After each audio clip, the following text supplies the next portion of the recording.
Yesus, inilah kehausan dari hati kami Tuhan. Kami haus akan firman-Mu Tuhan. Karena kami tahu hanya firman Tuhan yang dapat melepaskan dahaga jiwa kami ini Tuhan. Karena itu Tuhan, hari ini kami mau menerima firman. Kami rindu firman-Mu Tuhan, agar kami memperoleh kepuasan di dalam hidup ini. Terima kasih Tuhan, kami mau buka hati kami. Kami mau pusatkan pikiran kami hanya tertuju kepada firman-Mu.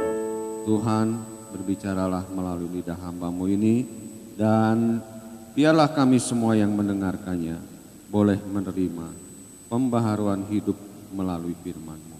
Terima kasih Tuhan, di dalam nama Yesus kami sambut firman-Mu. Haleluya, amin. Ya, sebelum duduk, siapa suruh duduk saudara? Belum disuruh duduk ya. Haleluya. Ada sukacita? Nah, coba bilang dulu, kalau Anda sukacita, bilang dulu sama kanan kirimu, bilang selamat hari Minggu, mari kita bersukacita. Wah, haleluya. Ya, baik, silakan duduk saudara-saudara.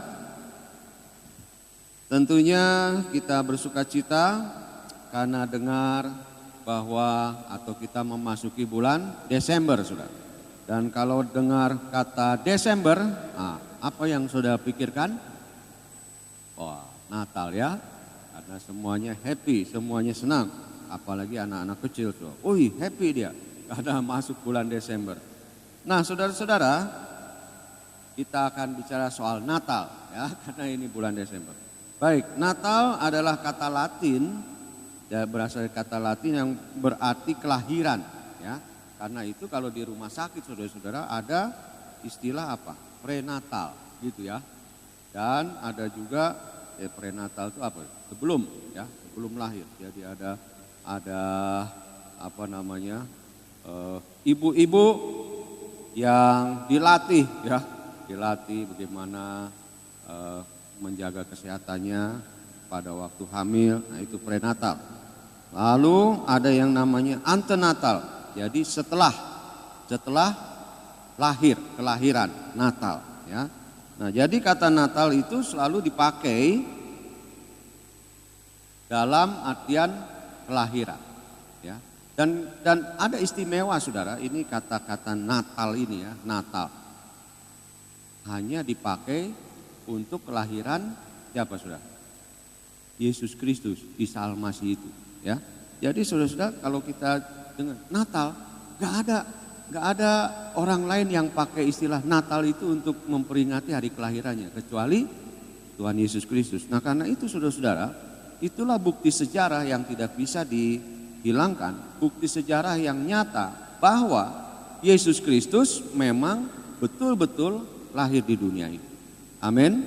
Ya, jadi kita saudara-saudara mempunyai panutan, mempunyai apa yang kita ikuti itu, yaitu Yesus Kristus itu. Sungguh-sungguh dia ada. Kalau ada yang bilang, Yesus itu nggak ada, itu cuma dongeng aja. Lah, kenapa ada kata Natal? Ya, kenapa ada kekristenan sampai hari ini? Ya, itu karena Yesus lahir sebagai bayi yang kecil di dunia ini, dan itulah yang dikenal dengan Natal. Nah, saudara-saudara, ada konsep yang keliru ya di kalangan orang Kristen ketika memasuki masa Natal. Konsep itu adalah Natal sebagai ibadah yang meriah. Natal adalah pesta. Wah, tentu ada pesta sudah. Natal adalah baju baru dan Natal adalah kemeriahan. Ya, ini konsep yang menurut saya banyak menjadi konsep dasar orang-orang Kristen di Indonesia sudah ya. Apalagi Kristen-Kristen yang tradisional. Jadi mulai dari kecil lahir ke dunia ini udah Kristen gitu ya. Lalu mereka berpikir, oh Natal itu pesta. Natal itu adalah baju baru. Natal itu adalah kemeriahan. Tetapi sebetulnya saudara-saudara, konsep yang seharusnya tentang Natal adalah pengucapan syukur yang tak terhingga. Dari siapa saudara? Dari diri kita. Ucapan syukur yang besar, ucapan syukur yang tak terhingga kepada Tuhan. Mengapa demikian? Ya, jadi ini harus menjadi konsep kita tentang Natal, yaitu ucapan syukur. Karena Natal adalah awal dari bukti Allah mengasihi manusia. Dan kasih Allah kepada manusia itu tentunya adalah kasih yang tidak kepalang tanggung. Ya, di tahun lalu kita punya tema Amazing Grace, kasih karunia yang amazing. Ya, ada istilah hyper grace. Ya, kasih Allah itu kasih yang hyper grace, kasih yang tidak kepalang tanggung, kasih yang bukan setengah-setengah, kasih yang full. Ya, kasih, orang bilang ada lagu apa, Pol ya, kasih yang pol, wah gitu sudah, kasih yang full, kasih yang tidak setengah-setengah, kasih yang habis-habisan sampai tidak ada sisa lagi, itu kasih Allah sudah. Dan itulah Natal yang seharusnya kita ucapkan syukur.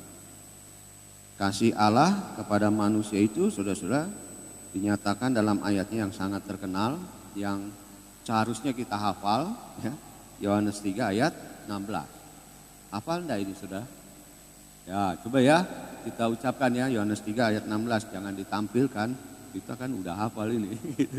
Ya, Yohanes 3 ayat 16. 1, 2, 3. Karena begitu besar kasih Allah akan dunia ini, sehingga Ia telah mengaruniakan anaknya yang tunggal, supaya setiap orang yang percaya tidak binasa, melainkan beroleh hidup yang kekal.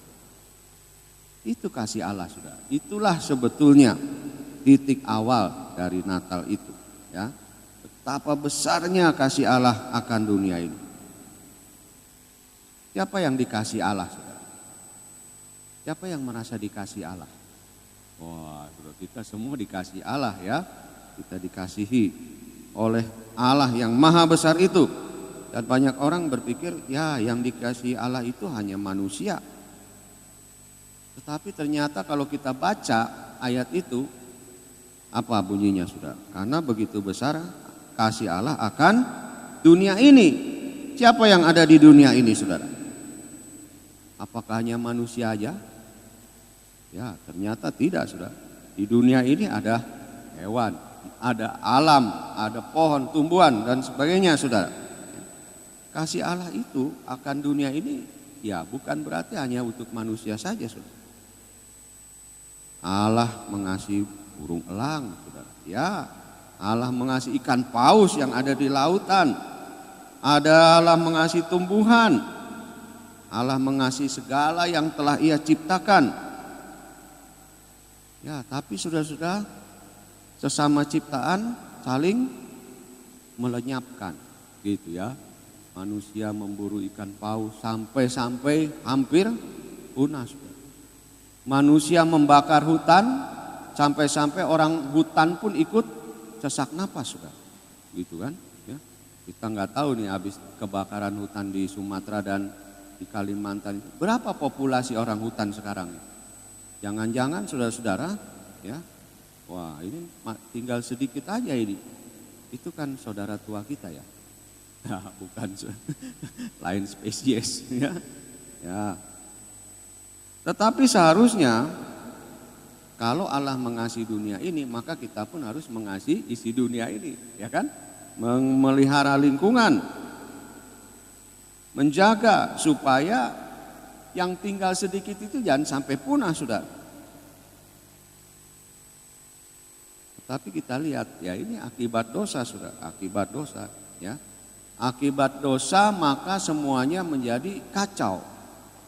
Manusia menjadi kacau, yang mestinya makan cukup, ya kan? Makan cukup, saudara. Ya, Tuhan sudah menentukan kok apa yang boleh dimakan, apa yang nggak boleh, sebetulnya kan begitu ya. Tapi kita ini manusia serakah, saudara. Sampai apa, saudara? Mestinya hewan yang dipelihara itu, yang diternak itu dimakan, saudara. Kadang-kadang sampai tikus di ladang pun kita sikat juga, saudara. Ya, sampai apa itu ya? Batman ya, sampai disikat juga. Saudara. Tahu nggak Batman? Kelelawar. Nah, itu ya. Ya, jadi ya itu memang bagi banyak orang itu makanan yang enak, saudara. Sesama ciptaan saling menyerang. Ya, ini sungguh ironis dan bertolak belakang dengan sifat Allah yang maha pengasih itu. Ya, jadi sekali lagi kalau Allah mengasihi si dunia ini,